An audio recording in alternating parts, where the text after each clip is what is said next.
Love this podcast? Support this show through the Acast supporter feature. It's up to you how much you give, and there's no regular commitment. Just click the link in the show description to support now. You're locked in. Look at what we have here, folks. To the only show that matters. The cream of the crop. Duke loves wrestling. And there is no one that does it better than your host. I have come here to chew bubblegum and kick ass. The Duke. And I'm all out of bubblegum.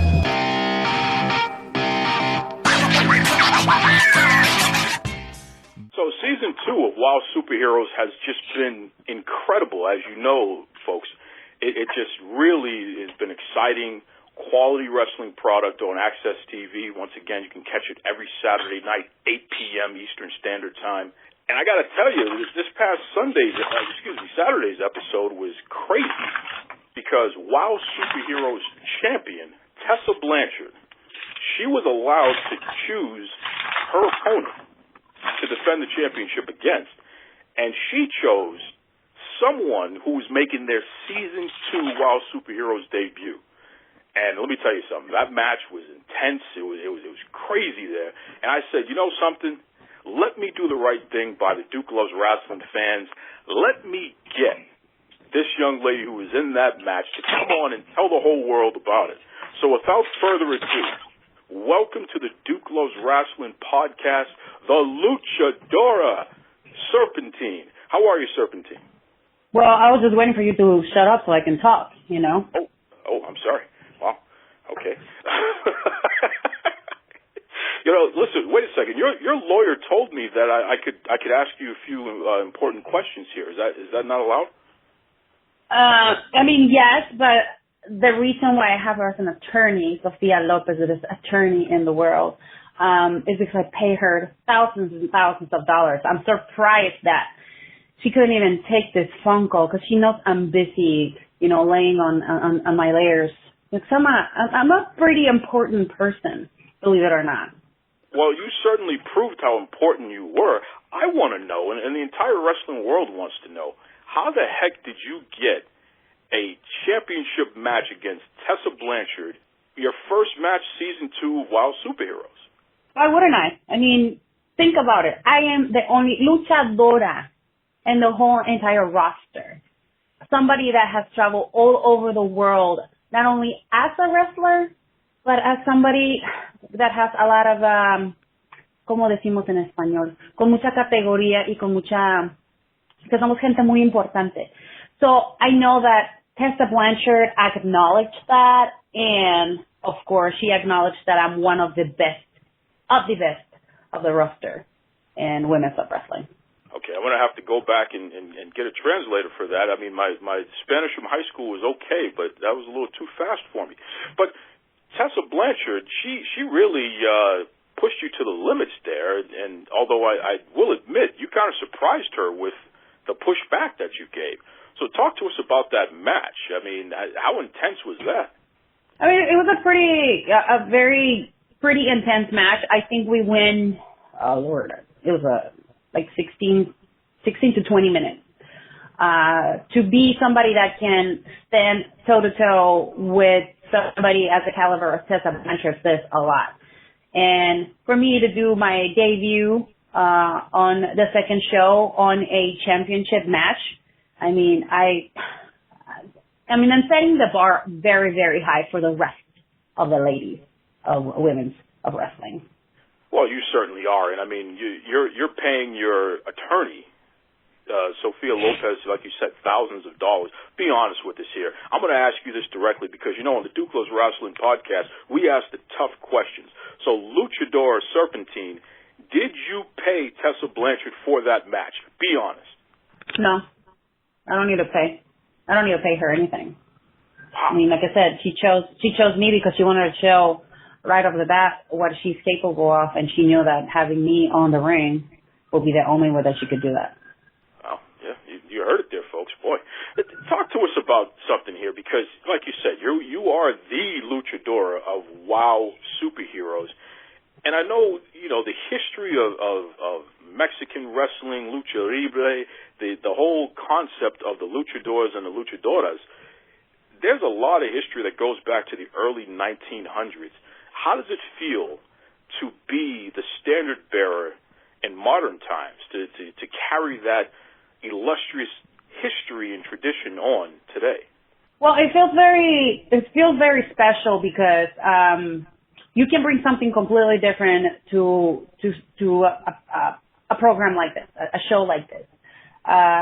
Being the only masked luchador on the show, I carry that mask with a lot of pride because not only I carry my heritage, I'm carrying my culture and I carry my history. And representing it the way that I'm doing it, it's very, very amazing to me. Well, and I got to tell you, what you do in the ring is certainly amazing, and boy, is it stiff. I mean, goodness gracious, I was wincing when I saw you do some of these things that you do there. It's like, oh my goodness, this lady is really tough. Where does that come from? Where does this mean streak, this toughness, this viciousness in the ring that Luchadora Serpentine has? Where does that come from? I mean, it definitely comes from my ancestors. I mean, I come from a great lineage of Aztec warriors, and we are fearless. We're fearless people that we don't care about who is right next to us, and we're there for the kill. So as you can see, I wasn't playing any game, and I was there to get what I wanted, and that was a championship. Yeah, you definitely took it to the limit, that's for sure. We're talking to the Luchadora Serpentine from WOW Superheroes. Once again, folks, you can catch WOW Superheroes every Saturday night, 8 p.m. Eastern Standard Time on Access TV. Now, I did my research on you there, Luchadora Serpentine. You have an interesting deal going on here where you have wrestled all over the world. I want to know something, though. I want to know something very important because, I'm the Duke. I love Rasslin, but I also love food. If I go to some place like, say, Japan, because I know you've wrestled in Japan before, what is the number one dish in Japan that Luchadora Serpentine, what does she get every single time she goes to Japan? Ramen. I love ramen. Good ramen. Like pork ramen with eggs and with very spicy and handmade noodles. That's my go-to.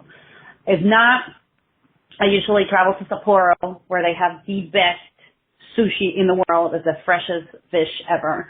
And I'll have sashimi or sushi and a good craft beer along with it. Because I love craft beer. Because, when you travel to different places and different countries and different cities, you always like to taste what the locals eat. Absolutely. And I'll tell you, Japan, shout out to Sapporo and Ichiban. Those are some of the best beers in the world. I'm not sure if those are the types of beers that you drink there, but I certainly love those Japanese beers. It's interesting because you are in incredible shape. I mean, just incredible shape, and it doesn't surprise me that the foods that you mentioned are pretty healthy foods there. Talk to us about your training. I mean, for somebody who travels so much all over the world, beating people up from one continent to the next, how do you maintain such an excellent figure and these great muscles and this great stamina and what have you? Well, I have great trainers right now. I have a team of people that are helping me train properly, which has helped me achieve one of the best shapes that I've been in my life.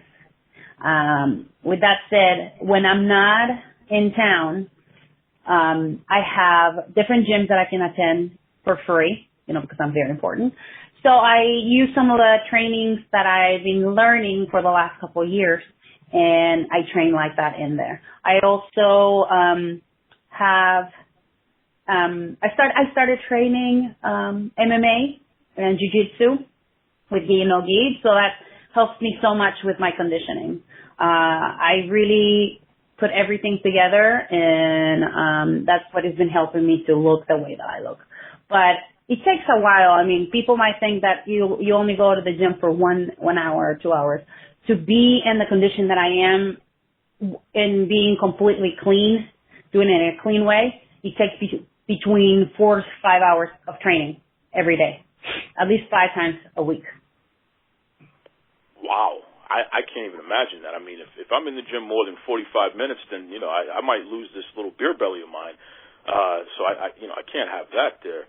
But you, on the other hand, you're in the gym 4 or 5 times, 45 hours in a session, and it shows. So that's impressive stuff there.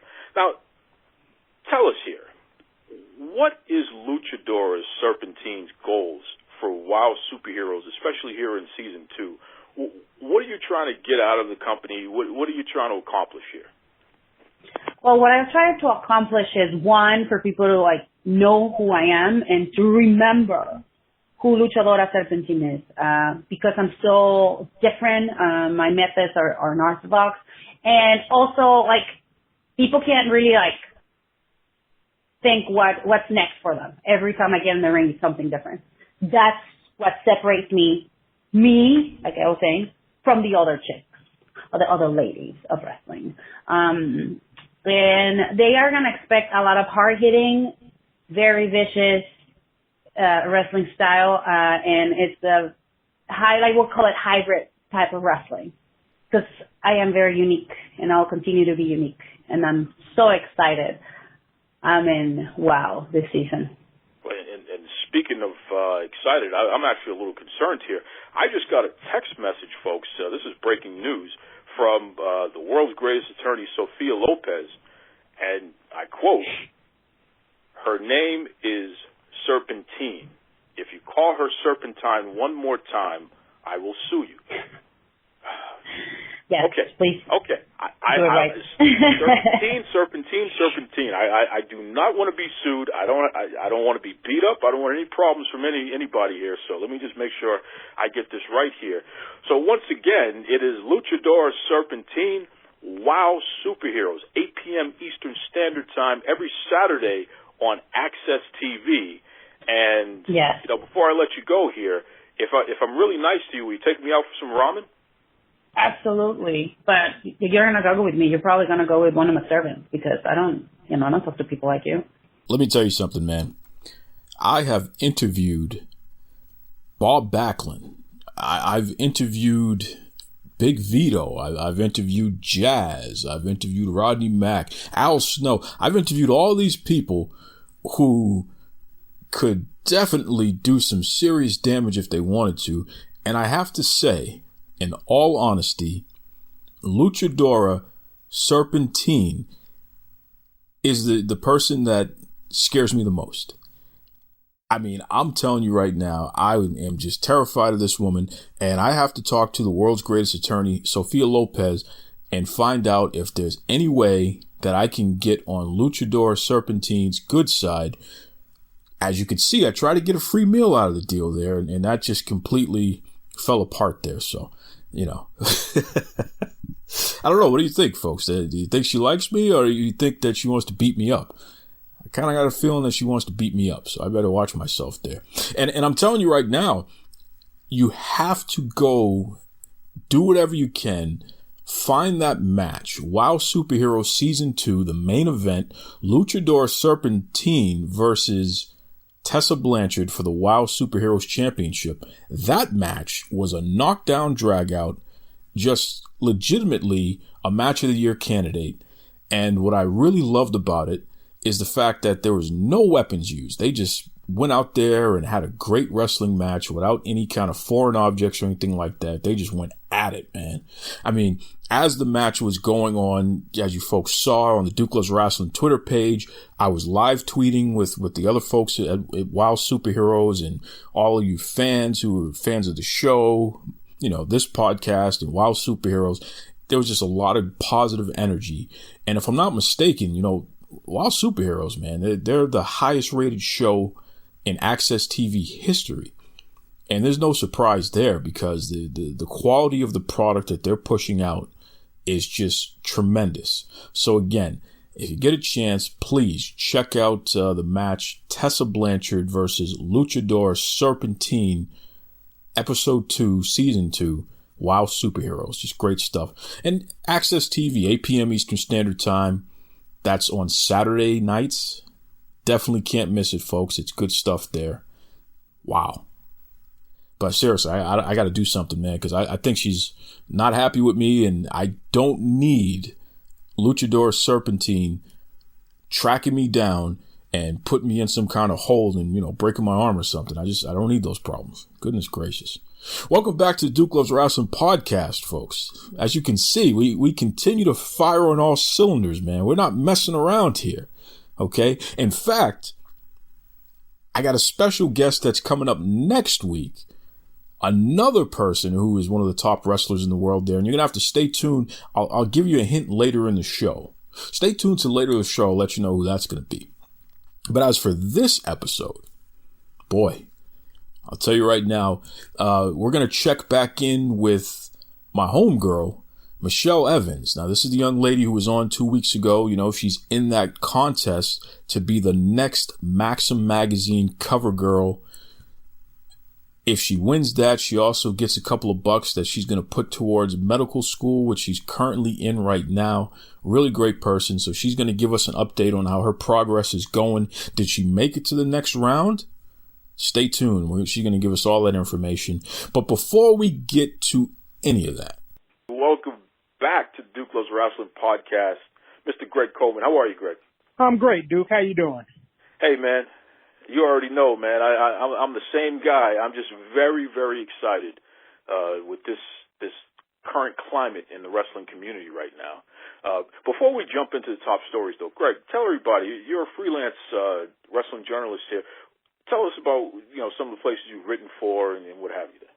Yeah, so currently I write for smarkoutmoment.com, and if anybody's not familiar with that, Tony Mango, who's one of the contributing writers for Bleacher Report, that's his website that he kind of owns and operates. So if you've ever been on there under the extras section, you've probably seen some things that I've written. And my latest piece was something that Duke gave me a rave review on, was how AEW has failed to go all in or all out to truly be the anti-WWE alternative that they've played up so much so far during their formation and rise to prominence. Well, and listen, you know, Greg, you and I butt heads pretty much every day. So Absolutely. it was very impressive to see you finally come to your senses and write something that actually makes sense. So, you know, because I've been waiting for you to come to your senses, man. We've definitely argued about what AEW has marketed versus what they've delivered. We have. And you were pushing against it this entire time, and then suddenly you come out with this masterpiece of an article. And folks, you got to go over to smarkoutmoments.com and check it out. You have this masterpiece of an article where you finally own up to the fact that AEW has not delivered what they've marketed. Yeah, and so Duke, I would say that you saw the light more so when it flickered on, and I just had to wait till it was on for a little bit longer. So I'll give you kudos for you saw it early, and you capitalized, and you spoke about it, and I gave you some grief about it, but I like to think of myself as being an objective person. I'm a wrestling fan. I don't play favorites. And just some of the things that I've seen based on what they've said, they haven't really done as much as I thought that they would have done, given that they've had 4 shows and 2 major pay-per-views by their standards. That's a very good point. And you know, I always say, if you're going to market something, then you lead with that something. Don't tell me you're going to do something and then tell me I got to wait for it. When it's time to show and prove, and it's like, hey, where's the beef? Oh man, you got to wait for the beef. But you told me you were going to deliver steak. Yeah, but you got to wait for that, man. It's going to come later on. No, I'm not coming to your restaurant if you're going to do a bait and switch on me like that. So, right, that's a very valid point. Valid point. Yes, sir. Well, listen, let's talk about some of these top stories real quick, and I definitely want to start off with Wow Superheroes, their latest episode that they had, which it was just tremendous. And folks, again, if you get a chance, if you have video on demand service or what have you, you gotta check out the latest. This is episode 2 of season 2, Wow Superheroes. And the main event WoW Superheroes champion Tessa Blanchard. She took on Serpentine. I got to say that right now. It's not Serpentine. Serpentine. And for my money, it was one of the matches of the year. I mean, it was just a fantastic match. Greg, you're familiar with Thunder Rosa, who's been on the indie scene for a few years there. You know, I am. Definitely, she's traveled all over the world. She's a tough customer. And, of course, you also know Tessa Blanchard. Absolutely. What do you think about the matchmaking of putting literally two of the best wrestlers on the planet? First of all, having them in your promotion, but putting them in a match where you know it's going to be hard hitting and you know that they were going to go at it, and they certainly did. It was about 20 minutes long. What do you think about the matchmaking there? I think it's a brilliant move by WoW because Tessa is arguably, I mean, when she's discussed now, she's kind of transcended being discussed as best women's wrestler. I hear so many people talk about her as just being best wrestler, period, which honestly I think that's how it should be because, you know, just looking at WWE's talent roster, there are some really talented women there who I feel definitely deserve to be in the best wrestler conversation, period, and not just women's wrestling. So that's a match that I haven't gotten a chance to watch yet. I definitely will be going to watch it because I am a big fan of Tessa. I actually got a chance to see her work at a local wrestling promotion show when I was back visiting my parents in Chicago, Warrior Wrestling. And her and Daga wrestled the Lucha Brothers. So that was a nice treat to see at a small show at a high school gym. But yeah, she's one bad woman. So I think definitely looking forward to watching that match and watching more Thunder Rosa as far as the matchmaking. I think you get two of the best together. Only good things that happen. And from what you're saying to me is that happened and then some. So kudos to WoW for making the match and kudos to those ladies for performing and delivering.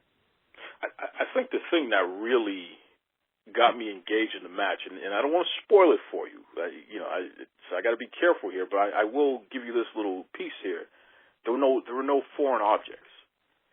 They didn't need a chair. They didn't need a kendo stick. They didn't need to go through 10 tables. None of that. Just two people beating the hell out of each other, doing whatever it takes to try to win the match and become the WoW women's champion there. And I mean, what can you say about that? They're superheroes, and they certainly proved that there. So definitely, I'm going to have to get your take. In fact, when we post the show, once you see that match, Greg, if you wouldn't mind, I'd love to see your comments on the show post that we put on the Facebook and the Twitter there. Let everybody know what you personally thought of the match, because I think that'll be interesting perspective shared there. Okay, absolutely. Yeah, I'll watch it tonight. You see how I did that, folks? I challenged them there. You see how I did that? That's right. Slick. Now, another big story is that we're coming off of a pay-per-view, Night of Champions. WWE had on Sunday, which, there was definitely a lot of action there. What was your take on the Night of Champions pay-per-view there, Greg? Well, technically, Duke, it's called Clash of Champions now. But you know something? Hold on. You're absolutely right, and this is what happens here. You live for these moments when the Duke can be proven wrong. I'm calling it Night of Champions because I was looking back. Facebook sent me a message the other day. 2015, Night of Champions was here in Boston, Massachusetts. Got it. And I was looking at those old photos, literally same time period and what have you. So you're absolutely right. You got me there, man. Clash of Champions. I mean, same concept. All titles are being defended. I thought overall it was a solid show.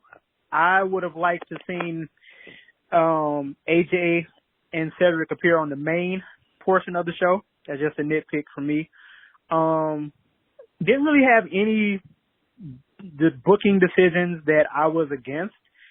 I mean, the New Day losing the title to the Revival, I think that could work if they're going to kind of extend out the rivalry with the Revival and Randy Orton against the New Day.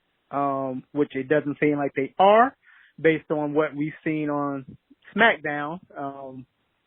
With the Beast is coming on October 4th to challenge Kofi.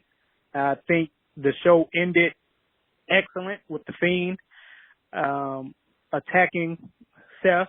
I was wondering because in the previous Firefly Funhouses, he was making mention of both Seth and Braun. So I wasn't sure if he was going to interrupt the match and then we get some kind of triple threat inside of the cell, but I think they did it perfectly. So I think him and Seth are going to have a great match. I think it's going to be a great build up to that match, and I'm looking forward to Hell in a Cell. Well stated, and I really can't disagree with anything you said there. I feel like the pay-per-view, it wasn't perfect, but it wasn't bad. You know, right. It was a very good pay-per-view, and most importantly, what you touched upon, it did a great job of setting up what's coming next. You know, anyone who watched Raw or SmackDown this week coming off the pay-per-view, you could clearly see things are happening, exciting things are happening here. Whether it be Luke Harper is back and him and Rowan got their thing going on. You know, you name it. Sasha Banks and Bayley are continuing their bad girl thing going on here. Right. Which, you know, now you have Becky Lynch, Charlotte, and Carmella is in the mix as well. There's just a lot of little things that's happening that the pay-per-view did a great job of setting it up, and then they've continued these various storylines here. So I think it was a very good pay-per-view. I would agree. This is what WWE is doing right now, man. They're firing on all cylinders with these pay-per-views, which ironically, the build to these pay-per-views are pretty weak in my opinion. It's not the same excitement, I have to see it tonight type of situation that we're used to. Yet when you finally get to the pay-per-view, the action itself more than makes up for the weak builds. Yeah, and I would agree with that. And I think a big reason for that could be kind of the frequency of the pay-per-views. So I think when they actually take the time to kind of dig in and sink their teeth in and say, we're going to build stories, I think those are when you get your better pay-per-view builds.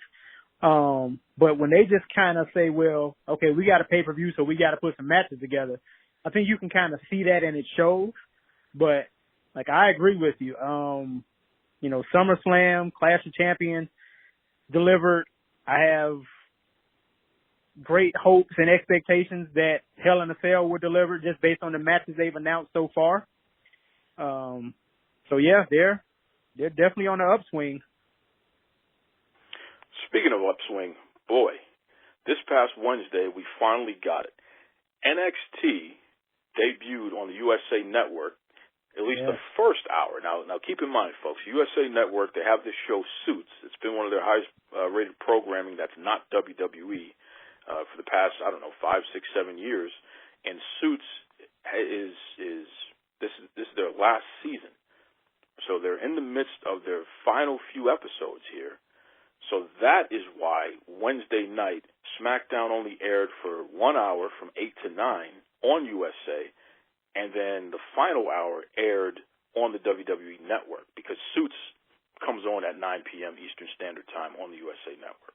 So it was actually a clever tie-in, to be honest with you, because you had two strong shows back-to-back on USA. That was a smart move. But don't worry, in 2 weeks, it's going to be live and popping.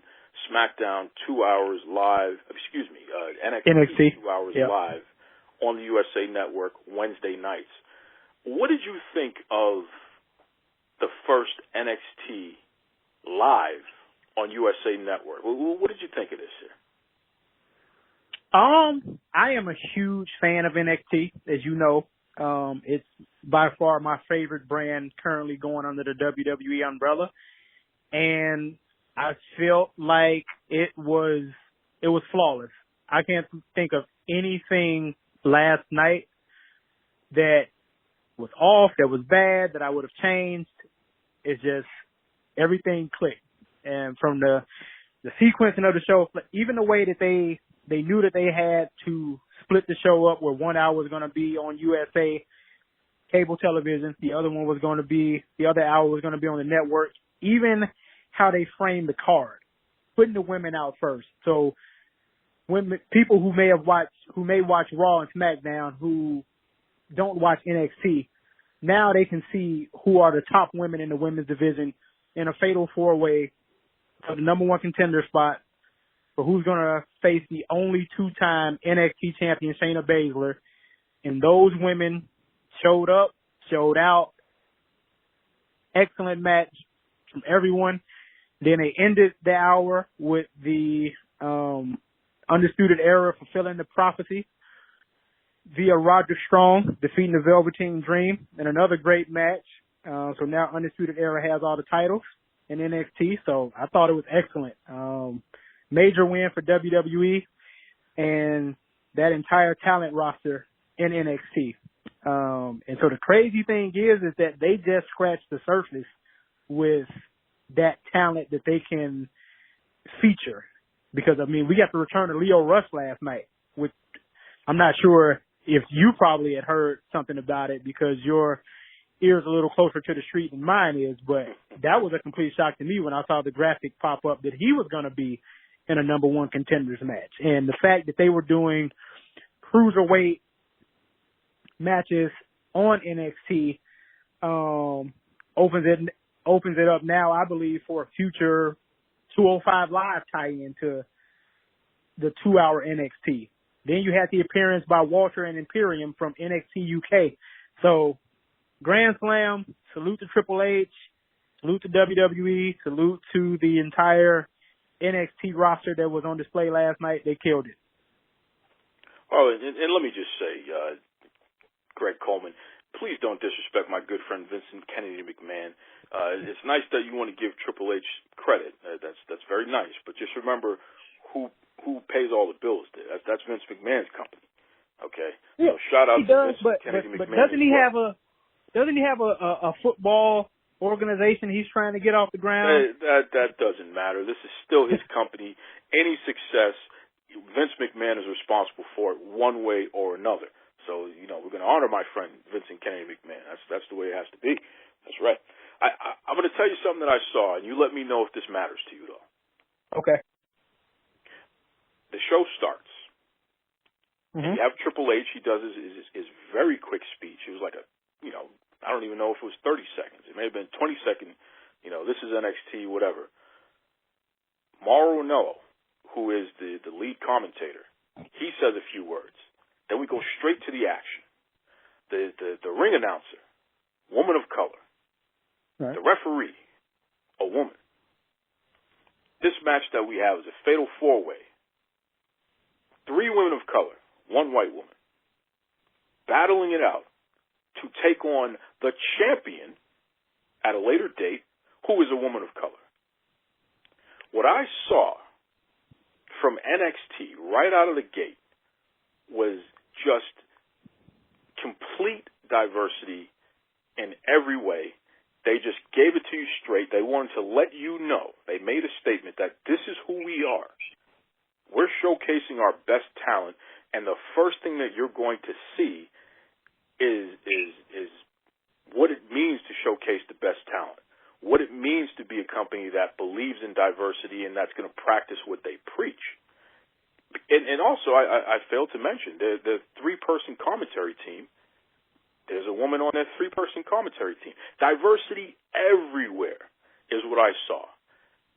In addition to this quality wrestling product that you just could not ignore. Did you see what I saw, and does it even matter to you? No, I definitely did notice that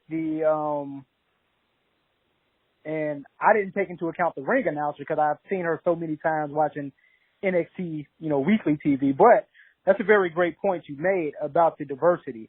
Putting those women in that spot, the first hour on their first show live, to me, that was an important vote of confidence for the women's division for NXT, because I thought of last night that they would probably approach it kind of like a takeover. They would really want to come out, have a strong presence, especially given that they only would have 1 hour on USA. And usually, if you watch takeovers, the tag team title match always goes first, 9 times out of 10. And those have been some of the better matches. So for them to have the confidence in the women to say, this isn't a takeover, but this is our first live weekly show. And we trust that you four can go out there and deliver. And they did. I just felt like that was excellent. So I think credit to NXT for not playing it safe and saying, well, let's book a Street Profits, O'Reilly and Fish rematch and put it in that slot. Nope. They said they could have easily put that match on the network portion too, but they didn't. They wanted the world watching on USA for that hour to see those 4 women kill it. And those 4 women did it. And I think that is a credit to all 4 women involved. And it's a credit to NXT and just the strength of their, not only their women's division, but their quality of wrestling, period. Like I said, it was a flawless show, in my opinion. Well stated. Well stated. And let's piggyback now, because we're talking about wrestling on a Wednesday night. Right. Can't talk about wrestling on a Wednesday night without talking about the quote-unquote war. This is the new wrestling war.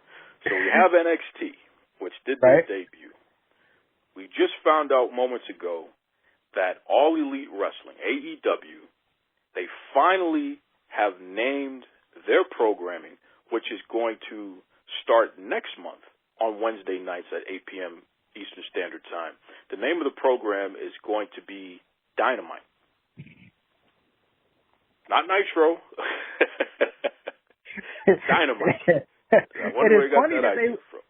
It's funny that they went with Dynamite, because I had been seeing mock-up posters, nothing official from AEW, talking about Wednesday Night Dynamite for what seems to be like 2 or 3 months.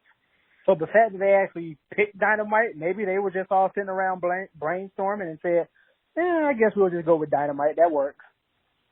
Well, the thing that makes me scratch my head is, why did it take so long? It's almost, and I hate to use this word, but it almost feels dysfunctional.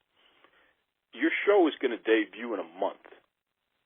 You had the upfronts that just happened. This is that convention where the TV networks, they bring out representatives from their top fall programming, and the idea is, yes, this is the exciting programming that we're going to offer to everybody. When it came to AEW, they didn't have a name for what this show was going to be.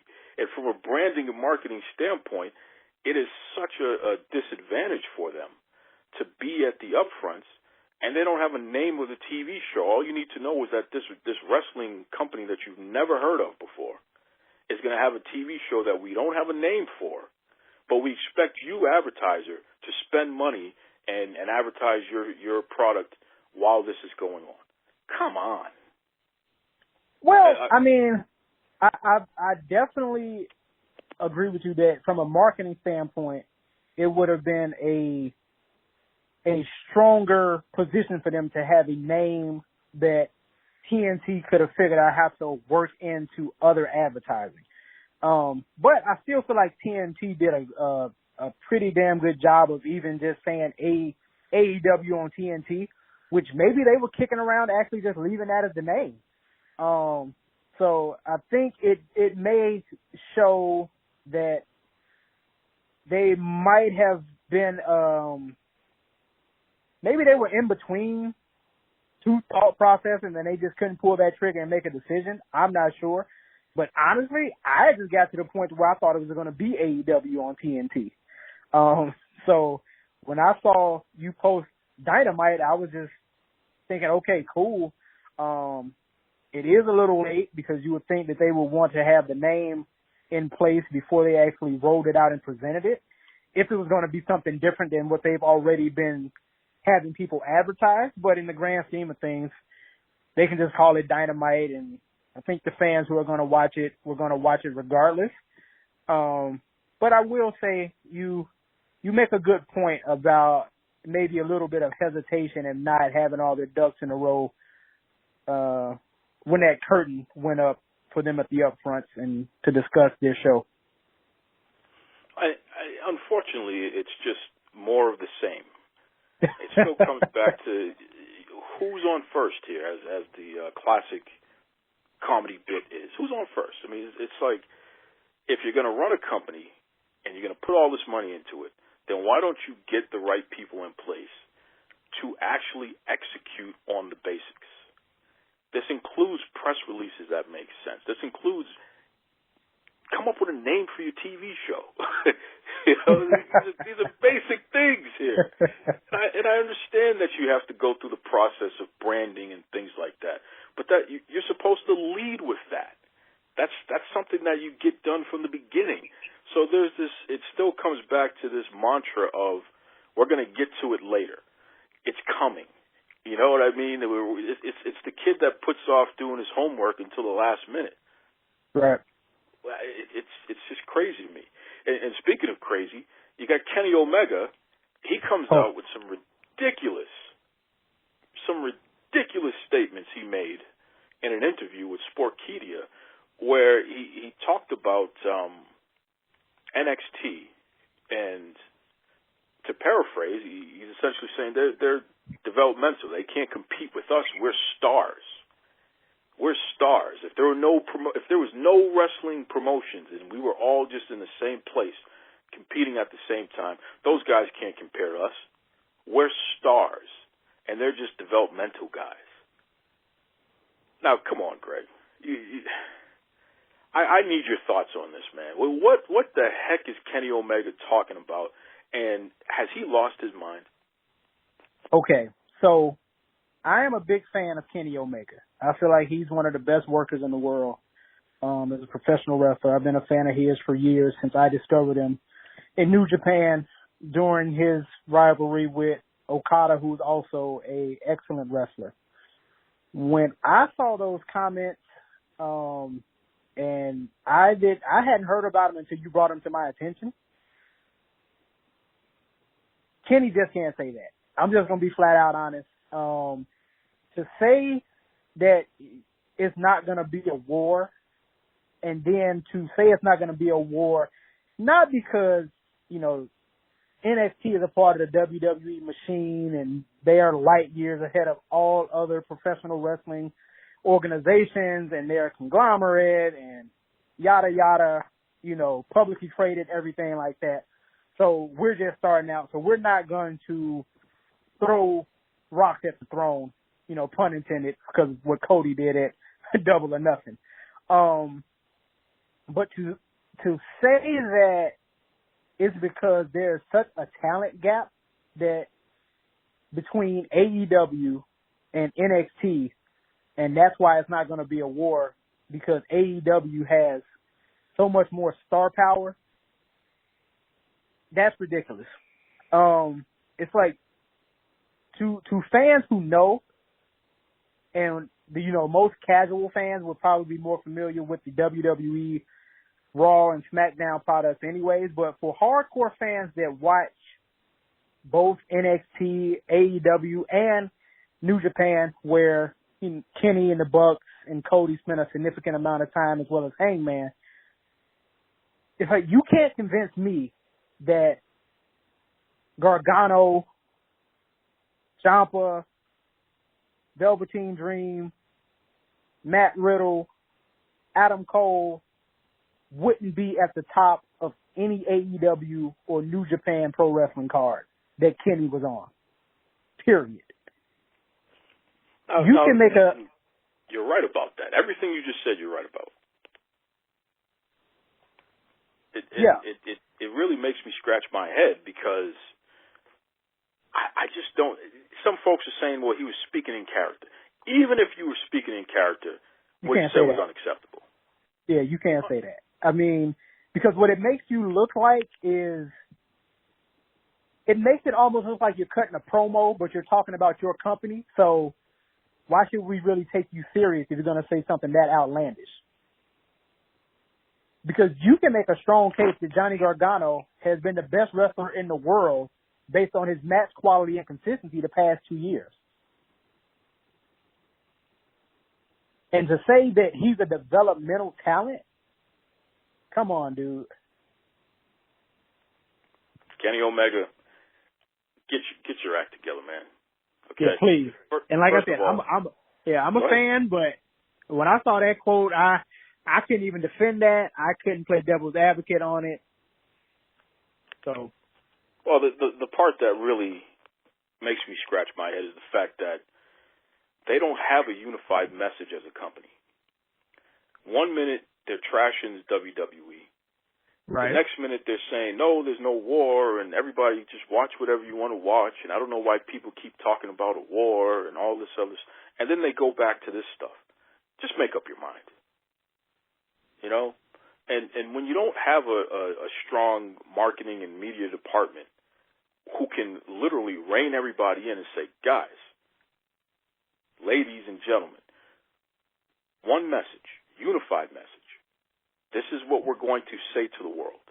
And then we're going to let the quality of our work speak for itself in addition to that.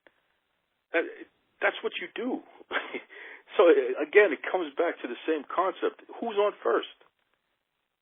You know, it's like it's almost as if everyone is doing their own thing. Right. And they're not communicating with one another as they're doing it. And that was one of the reasons that I wrote the article that I wrote, and I even said it in there, is I think if AEW would have just went out and focused on putting on, you know, great quality wrestling according to their standard, their playbook, I don't think they would have gotten as much attention on the parts that they are showing, that on the things that they're not delivering on, I would say. Because I don't think people would have had a bar of expectation to put on them outside of knowing who a few of their performers are. But when you constantly talk about the king, and then you talk about how you're going to be different from the king, and I got pushback from people who read the article and they said, well, they never came out and said they wanted to be anti-WWE. I mean, everything from the shots they've taken to the, whether directly or indirectly, things that Cody has said, things that Jericho has said, now stuff that Kenny is saying, some of the little actions within their shows, on the YouTube series, they're pretty much saying we're not going to be WWE. And if that's your goal, cool. But just know now the lights are going to be on you even more to prove that you're not going to be the WWE for whatever that means to you, good, bad, or indifferent. And a lot of the decisions they're making and a lot of the things they're doing haven't been showing that. And I think you just touched on a very important one. And it's nothing wrong with saying that they want to compete. But I think it's a smart way to say that where it doesn't make you look crazy like Kenny Omega's comments made him look crazy.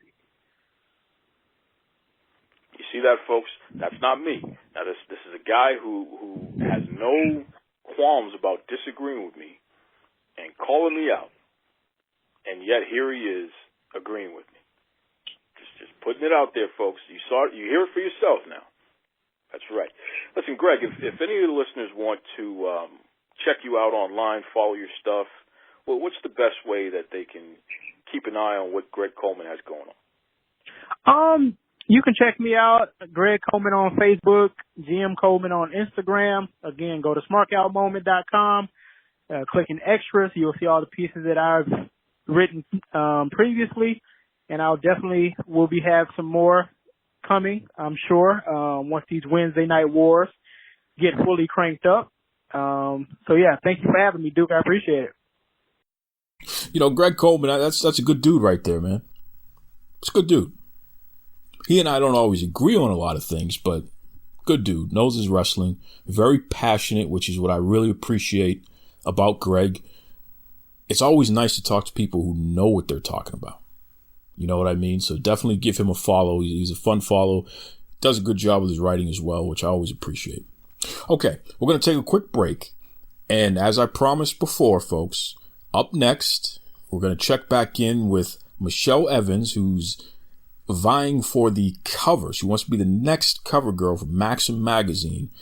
And I'm also going to give you some information on who's going to be our special guest next week. So be right back. This is former WWE superstar Al Snow, and I have created the wrestling brand, Collar and Elbow brand. It's wrestling apparel made by a wrestler for the wrestling fan in all of us. The love, the passion you have for wrestling is in this apparel. CollarandElbowBrand.com. Buy it today, and also round up your purchase and help support the former wrestlers who made it possible for you to love wrestling today. Go to CollarandElbowBrand.com and help support Cauliflower Alley Club and their charitable effort. All right, folks. So like we said, we have the fantastic part of the Duke's Wrestling crew here, Michelle.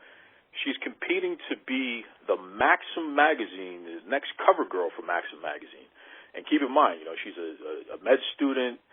Part of winning that contest is that they give her a couple bucks that she can put towards her studies.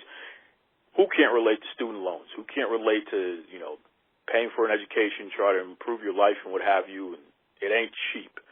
So definitely commend this young lady for what she's doing, because it's been incredible ride here. And as we promised you 2 weeks ago, when this first started off, we're bringing Michelle back to give you an update. So without further ado, welcome back to the Duke Loves Wrestling podcast. Michelle, how are you? Hi, everyone. I'm great. It's been one hell of a ride, I'll tell you that, and I'm enjoying every part of it. When we first had you on the show, you were really in the thick of things. You were part of a bracket that, had something like 40-some-odd people would have you that you were competing against just in this one bracket. And you managed to get yourself up to the top 5, and then we saw you moved up, and you were top 3. Then you were trading places 1 and 2, 1 and 2, 1 and 2, and at this very moment, we're at the point now where you just made it into the top 10.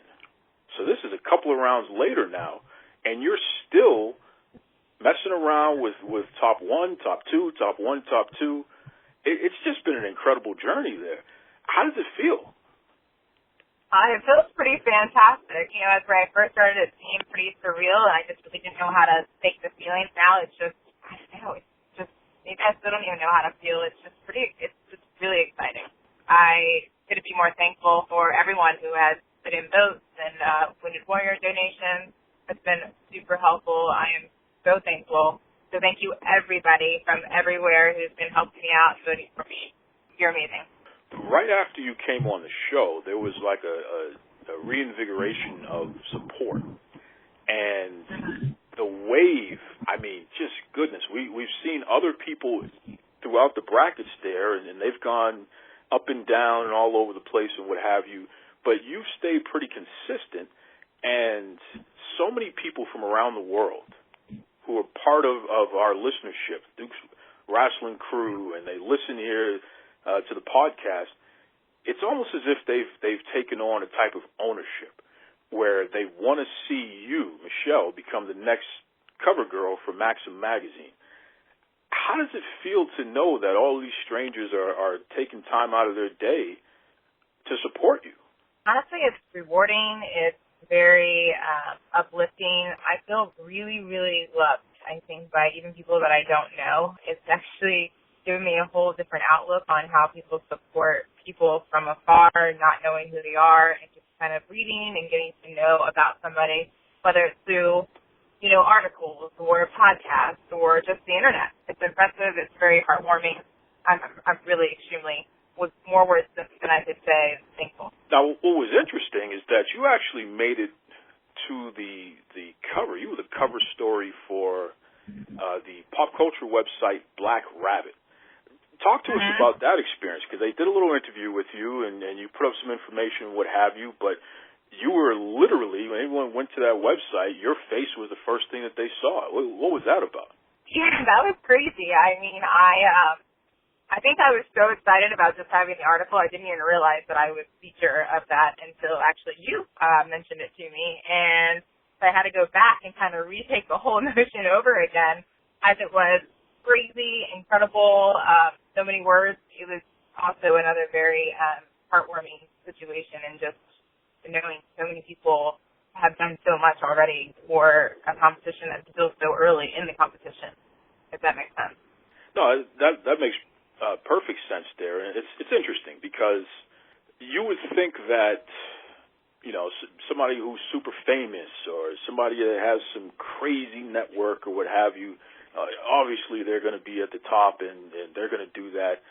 But you said to me offline numerous times that, you know, you're just a regular hardworking girl, and it's I really, am just a regular hardworking girl. I can't even lie about that.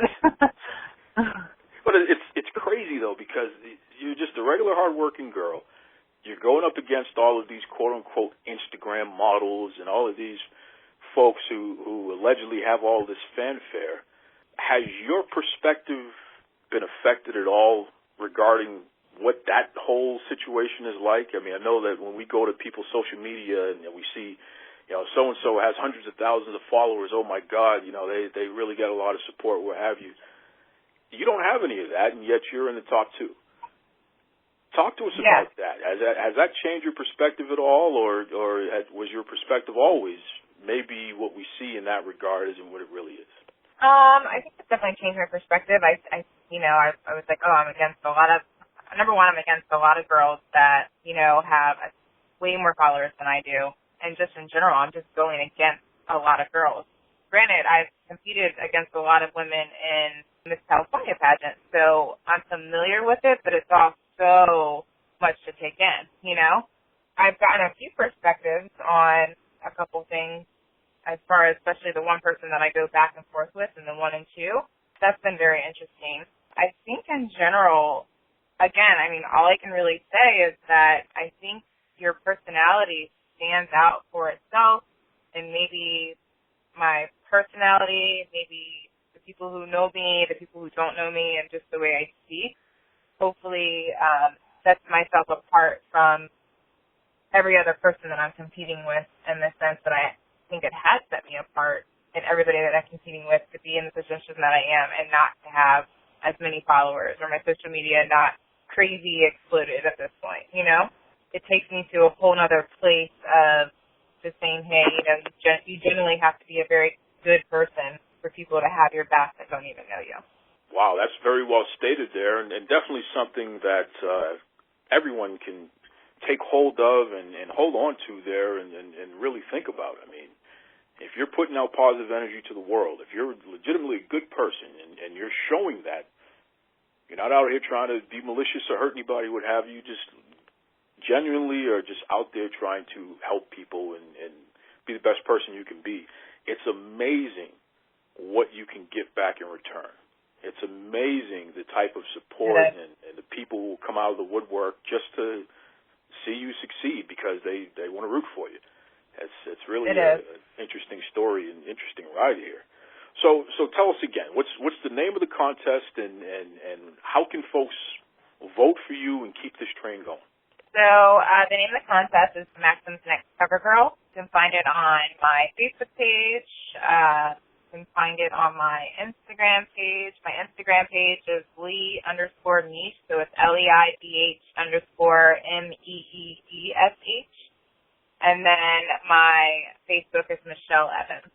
Over on Twitter, over on Facebook, you name it. Just type in Duke Loves Rasslin. We're going to put it all up there as we have been. I try to post it daily, especially on the Twitter page. There's been a lot of support on Twitter voting for Michelle. And keep in mind, everybody, you get one free vote every 24 hours.